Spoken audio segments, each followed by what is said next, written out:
The event of Jesus' birth has so many traditions tied to it that it's difficult to extract the traditions from the facts of the account given us in the Scriptures. We want to look at just the facts the Bible provides and see how they match with a lot of our traditional Christmas scenes. Let's begin with the traditional picture of Joseph and Mary just arriving at Bethlehem and looking for a place to stay. For Mary, just this very night, is going to deliver the baby Jesus. And they receive news from a very rude and grumpy innkeeper that there's no room in the inn. And so Mary has to deliver her baby in a nearby stall with all the animals present, particularly an ox and a donkey and sheep.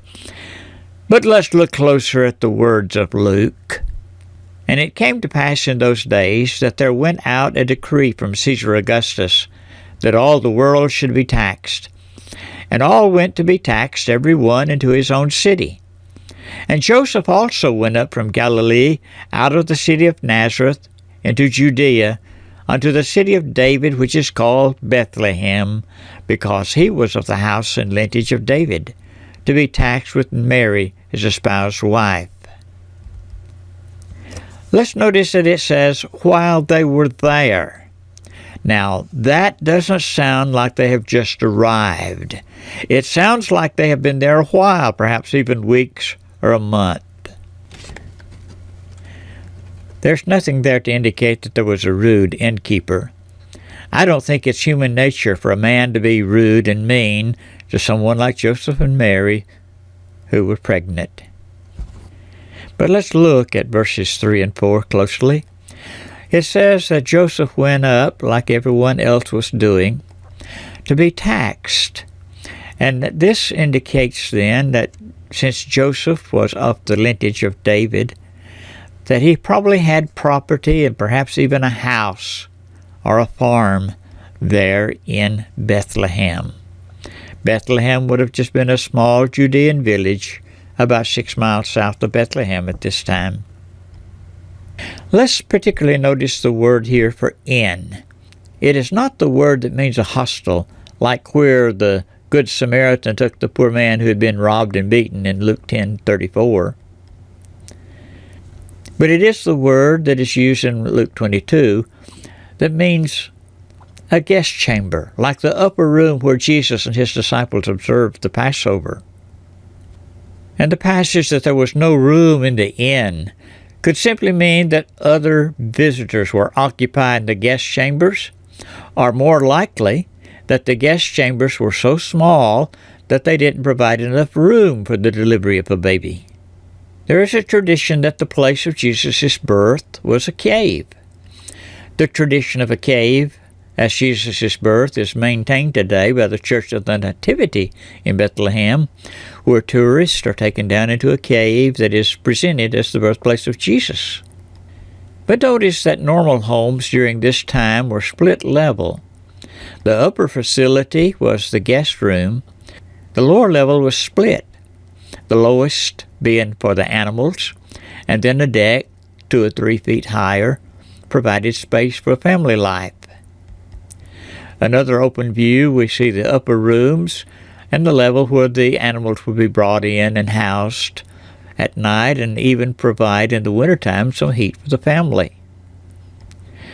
Here on the left you see a lower level where the animals might be raised, and then on the right you have a raised deck that would provide space for family life. She gave birth to her firstborn son and wrapped him in cloths and placed him in a manger.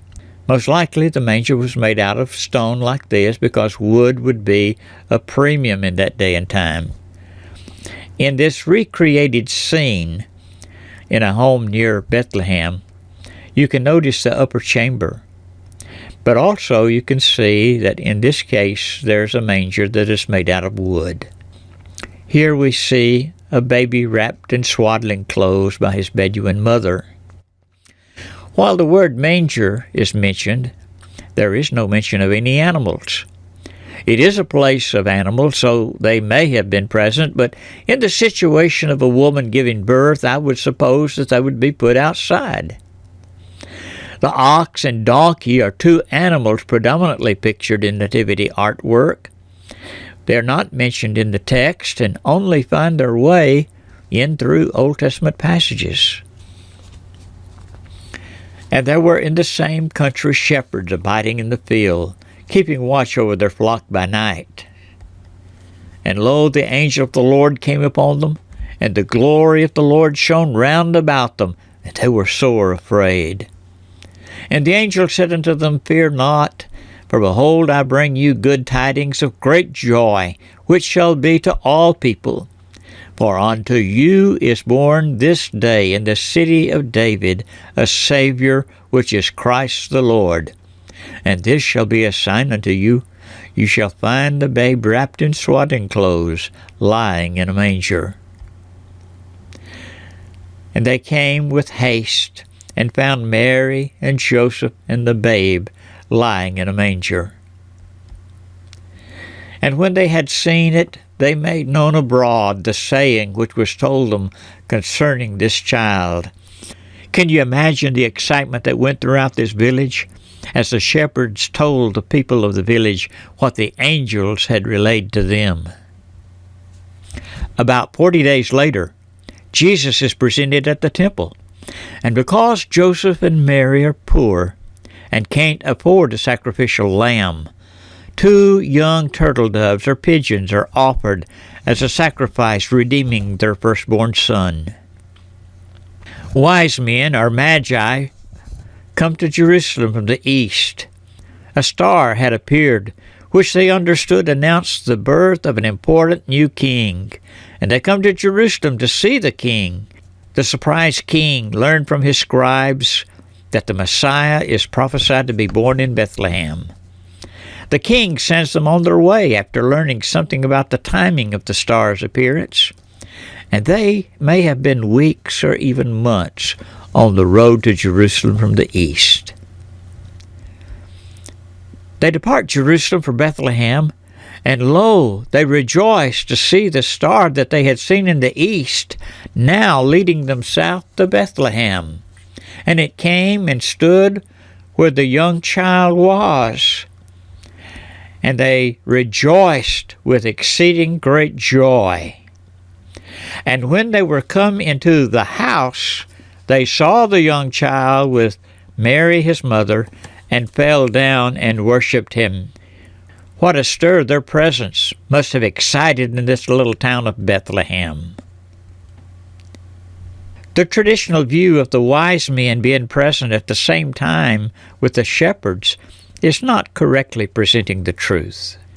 At the house they find Joseph and Mary, and they worship him, presenting their gifts of gold, frankincense, and myrrh, and the child would be several months old by now.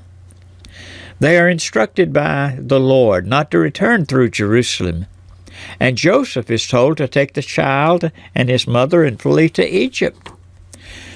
We can see the loving care of God's providence as he now provides some financial means for Joseph to take his family and flee. Sometime later in Egypt, they hear of the death of Herod, and they decide to return to Judea.